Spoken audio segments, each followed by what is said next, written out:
Hi, welcome back to the channel. I'm Michelle, and today I want to share with you guys the hit and misses, what worked and didn't work for what I consider our electives for this past school year. If you're new here, I have an 8-year-old daughter, a 4-year-old daughter, and a 1-year-old son. My 8-year-old daughter did attend public school this previous academic year, but due to the pandemic and different things, we did a lot of the supplementing at home.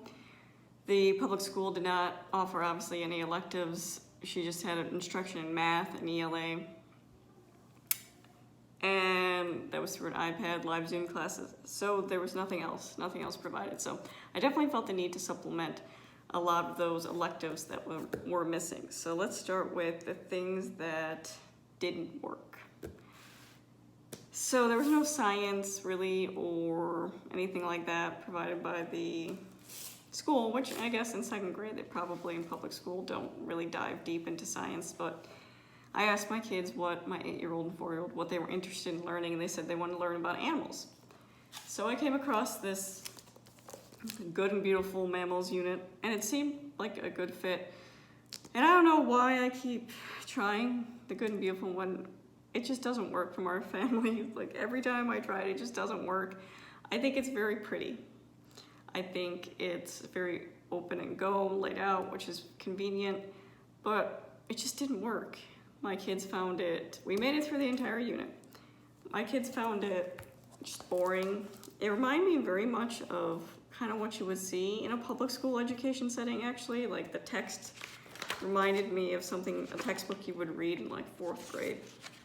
And we did get the supplement books, which were nice, and they did enjoy the supplement books to go with it, but it wasn't for them. It was very dry and boring for them. And it says it's K through 8. I think that's just a really too broad of an age range to be hitting different topics.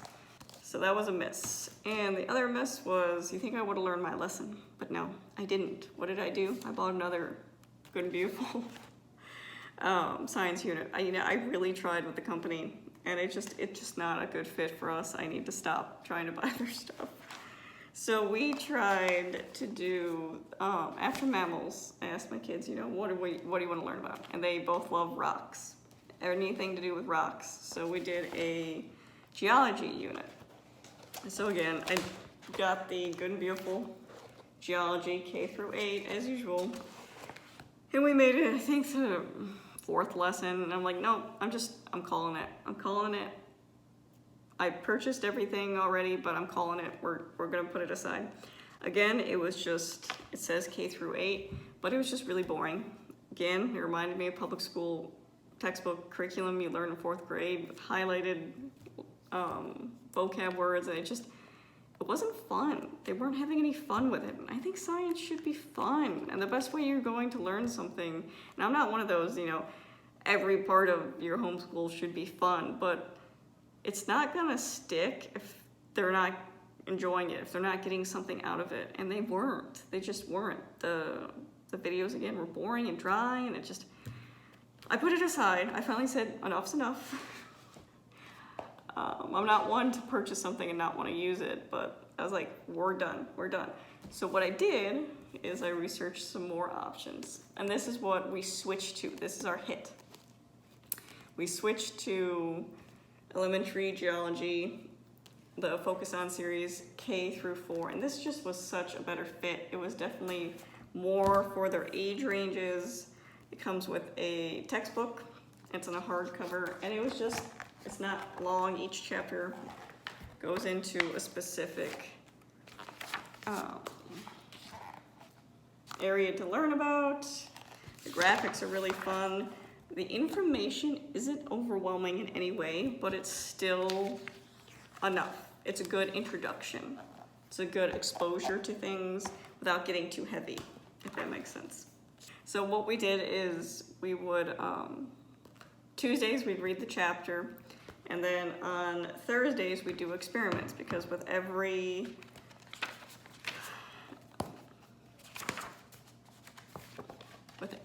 chapter there's an experiment. And I know that can be daunting for some, but these were very easy experiments. A lot of them were just hands-on materials that we already had in our home. For example, the first one smashing hammers. You literally take a hammer and you smash some rocks up, and you have a lab notebook that goes with it. It just has some questions to get them thinking. There's one of the experiments was the smashing hammers was getting different things like rocks, bananas. I forget what the other objects were. It tells you in the, I believe, the teacher guide, what materials you'll need for every lesson, which is really helpful. Oh yeah, here. So, what was the other thing?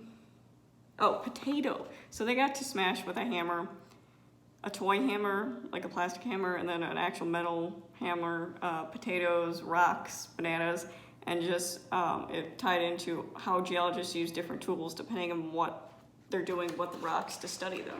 And that was just a lot of fun. They had a lot of fun with that. This last week we did edible earth parfaits, which I'll insert a picture here. We learned about the Earth's layers, and they got to use food items to kind of show each different layer, which was really nice because in a public school setting, my 4-year-old would never have been able to do that because she has celiac disease, and everything would have to be gluten-free. There couldn't be a chance of cross-contamination, which the public school could never really make sure there was never cross-contamination. So at home, it was very safe to do. So let's see. Half the year we did science, the other half of the year we did history. And for history, we went with Story of the World. And again, my kids really enjoyed this. I think it was probably one of the biggest things besides geology that they enjoyed. We would just read the chapter, and we would do the activity. We'd pick 1 or 2 activities out of there, and it was the same schedule. One Tuesday we read the chapter, Thursday we'd do the activity. And they had a lot of fun. We built a lot of things. I have some videos on different things we did. Another big hit is read aloud. We did a ton of read alouds this year. How we usually did it is I got to pick a read aloud, my 8-year-old got to pick a read aloud, and then my 4-year-old would pick a read aloud. So we read a wide range of things like Charlotte's Web, Trumpet of the Swan. Those were some of my kids' favorites. And then just things like Mercy Watson. And my daughter, what did she pick? She would pick some random ones, like The Dog Who Thought He Was Santa, just things she found interesting at the library. So we got a good exposure to different things. We're currently on DC Superhero Girls, like their origin stories. So they're having fun with that. Read Loud is big hit. This, big hit. I have nothing but good things to say about Song School Spanish. I've broken down how we teach this, or how I teach this in our school here. So if you want to see that, check out the videos. I'll link them above. But it was fun. It's pretty much just learning Spanish through songs, and there's some workbook activities, but it's not just workbook activities. There's a lot of different hands-on things you can do. Like one time we put on a puppet show, and other times they drew a picture. We're learning about what house in Spanish was and all the parts of the house. They got to draw a picture of the house, and they got to go around and point out all the things but say it in Spanish. So it's different hands-on activities, and I think song is a wonderful way for anybody to learn a foreign language because it just sticks in your head, and they're very catchy songs, I gotta say. I like them. And let's see, we did a lot of health units this year, because, again, the school didn't provide anything. And there's certain things I wanted to touch on. Nutrition was a big one with my kids I wanted to talk about, so we did a whole unit on that, about reading food labels, because obviously my 4-year-old has celiac disease, and I think it's good for anybody to understand how to read a food label and know what's in your food, especially young kids, to get a good understanding of that, so as they get older, they can make good food choices, knowing that, okay, this is what's gonna happen if I put this in my body, and especially for my 4-year-old, knowing she can't put in certain things in her body. We did touch on, food allergies, food sensitivities in that unit, autoimmune diseases, which is what celiac disease. We did different units on feelings. We talked about autism, road safety, so just a wide array of things I think would be beneficial for them to learn. And the last thing we did was our social justice units. And given the events of 2020, I thought it was very important that my kids just be exposed to these issues. And I'm gonna be honest, coming as a white woman, I don't have a lot of firsthand knowledge with the struggles that a lot of people have dealt with in these social justice issues. So I have found this Little Justice Leader subscription box. It's a kid's social justice subscription box. Wonderful. It comes, I have a couple videos on my YouTube channel about unboxing and how I use them. Let's see, last month was Asian Pacific Islander Awareness Month, obviously because that related to some of the hate crimes that was going on. And then before that it was Earth Month. And then stay tuned if you want to see what June is, because I just got the box today, so I'll have to make a video. But it comes with conversation starters, a book, activities for them to do, just really hands-on things.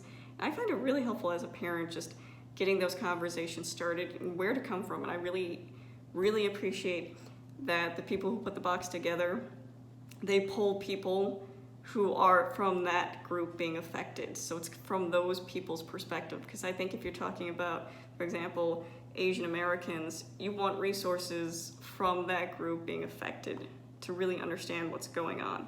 And it's done in an age-appropriate way, which I think is really important, especially for them to understand it. So yeah, we've loved this. We've done a month, whatever the theme is for a month, I kind of wrap around a unit doing that. So I'll pull certain books, like for example, for Asian Island Pacific Heritage Month, we did different Asian countries. We talked about Hawaii and the history of Hawaii, and we watched some videos on Hawaii, so different things like that. We also took out different books, you know, depending on what they specifically were talking about, picture books, and they always give you a book list of things specifically for that unit you're studying, which I found really helpful. It's really nice to be able to bring in all those units, but it's like somebody's doing the difficult work for you and really helping you to facilitate that information to your children. So that is everything we use to supplement elective-wise our past academic year. If there's any specific questions you have about anything I showed you guys, or you want to know more, comment down below. Thanks for watching.